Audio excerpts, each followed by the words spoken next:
എൻ്റെ റൂമിലെ സാധനങ്ങളൊന്നും വലിച്ചു വാരിടുന്നതിനോട് എനിക്ക് തീരെ താല്പര്യമില്ല കേട്ടോ. എടുത്ത സാധനങ്ങളൊക്കെ എടുത്ത സ്ഥലത്ത് തന്നെ തിരിച്ച് വെക്കുക എന്നുള്ളതാണ് എൻ്റെ ഒരു ശീലം. പക്ഷേ ഇപ്പോഴത്തെ എൻ്റെ മുറിയുടെ അവസ്ഥ കണ്ടില്ലേ? എൻ്റെ കുഞ്ഞുള്ളത് കൊണ്ടിട്ട് എനിക്കൊരു കാര്യങ്ങളും മര്യാദക്ക് അറേഞ്ച് ചെയ്ത് വെക്കാൻ പറ്റുന്നില്ല. ഞാൻ ആഗ്രഹിച്ച് മോഹിച്ച ഒരു ഓർഗനൈസർ വാങ്ങിച്ചിട്ടുണ്ടായിരുന്നു കേട്ടോ മീഷോയിൽ നിന്ന്. ആ ഓർഗനൈസറിൻ്റെ കാര്യം ഞാൻ വഴിയേ പറയാം. ഇപ്പം ഞാൻ മീഷോയിൽ നിന്ന് വാങ്ങിയിട്ടുള്ള ഈ ഒരു ബോക്സ് എന്തിനാന്ന് വെച്ചിട്ടുണ്ടെങ്കിൽ എൻ്റെ റൂമിൽ അനാവശ്യമായിട്ടുള്ള കുറച്ച് സാധനങ്ങൾ എനിക്ക് മാറ്റാൻ വേണ്ടിയിട്ടാണ് കേട്ടോ. തൽക്കാലം ഉപയോഗിക്കാത്ത ഓരോ സാധനങ്ങളും ഞാൻ അതിനകത്താക്കി മാറ്റിയിട്ടുണ്ട് കേട്ടോ. പിന്നെ ഞാൻ ആഗ്രഹിച്ച് മോഹിച്ച ഓർഗനൈസർ ഇതാ അലമാരയുടെ ഉള്ളിൽ സേഫ് ആയിട്ട് ഇരിപ്പുണ്ട് കേട്ടോ. അപ്പോൾ എനിക്കൊരു ലിപ്സ്റ്റിക്ക് വേണമെങ്കിലോ കാജൽ വേണമെങ്കിൽ ഞാൻ അലമാര തുറന്ന് ആ ഷർട്ടൊക്കെ മാറ്റിയിട്ട് അതിൽ നിന്ന് ചെകഞ്ഞെടുക്കേണ്ട അവസ്ഥയാണ്. ഈ ഒരു സാധനം ഞാൻ എൻ്റെ കണ്ണാടിയുടെ ഫ്രണ്ടിലാണ് വെച്ചിട്ടുണ്ടായിരുന്നത്. പക്ഷേ ഇത് എൻ്റെ ചെറുക്കനാണെങ്കിൽ ഏന്തി വലിഞ്ഞ് അവന് കയ്യെത്തിയില്ലെങ്കിൽ അവൻ എന്തെങ്കിലും ടോയ് കൊണ്ടുവന്നിട്ട് അതിൻ്റെ പുറത്ത് ചവിട്ടി കയറി നിന്നിട്ട് ഇത് വലിച്ചിട്ട് ഇതിന് ഓരോ സാധനങ്ങൾ എടുത്ത് അവൻ കളിക്കും. അപ്പോൾ ദാ ഈ ഇപ്പം ഞാൻ കഴുത്തിലിട്ടേക്കണം മാല എൻ്റെ കല്യാണത്തിൻ്റെ റിസപ്ഷൻ ഇട്ട മാലയാണ് കേട്ടോ.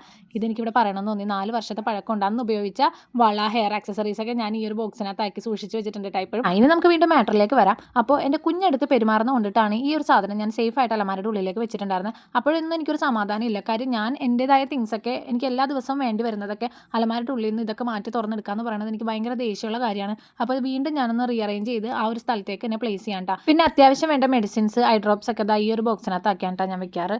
അപ്പോൾ പെട്ടെന്ന് ആവശ്യം ഉണ്ടെങ്കിൽ അവിടെ ഇവിടെ പോയി തപ്പണ്ടല്ലോ. ഈ ഒരു ബോക്സ് തുറന്നു കഴിഞ്ഞിട്ടുണ്ടെങ്കിൽ അത്യാവശ്യം വേണ്ട മെഡിസിൻസ് ഒക്കെ അതിൽ നിന്ന് കിട്ടും. അപ്പോൾ ഞാൻ വീണ്ടും ഈ ഒരു ഭാഗത്തേക്ക് തന്നെ വെക്കാൻ പോവാണ്. അവൻ ഇന്ന് കണ്ടു കഴിഞ്ഞിട്ടുണ്ടെങ്കിൽ വലിച്ചു വരുന്നുള്ള ഒരു ഉറപ്പാണ്. പക്ഷേ നോക്കാമെന്ന് വിചാരിച്ചു. പിന്നെ എൻ്റെ സ്ക്രഞ്ചീസ് ഒക്കെ ഞാൻ എൻ്റെ ഫാസ്റ്റ് ട്രാക്കിൻ്റെ ടിന്നിനകത്തിട്ട് വെക്കുകയാണ്. തീർന്നിട്ടില്ല, ഇനിയും ചെയ്യാനുണ്ട്. കുറച്ച് പ്ലാൻസ് ഒക്കെ വാങ്ങിച്ച് ഡെക്കോർ ഐറ്റംസ് ഒക്കെ വാങ്ങിച്ച് എനിക്ക് ഒന്നുകൂടെ ഒന്ന് എൻ്റെ റൂമൊന്ന് ഭംഗിയാക്കി എടുക്കണമെന്നുണ്ട്. അതൊക്കെ പിന്നീട് ഒരിക്കലാവാമെന്ന് വിചാരിച്ചു. ഇപ്പോൾ പറ്റുന്ന പോലെ ചെയ്ത് വെച്ചിട്ടുണ്ട് കേട്ടോ. ഡെക്കോർ ചെയ്യുന്ന വീഡിയോ പിന്നീട് ഇടാം കേട്ടോ. അപ്പോൾ ഇന്നത്രേ ഉള്ളൂ. ബൈ.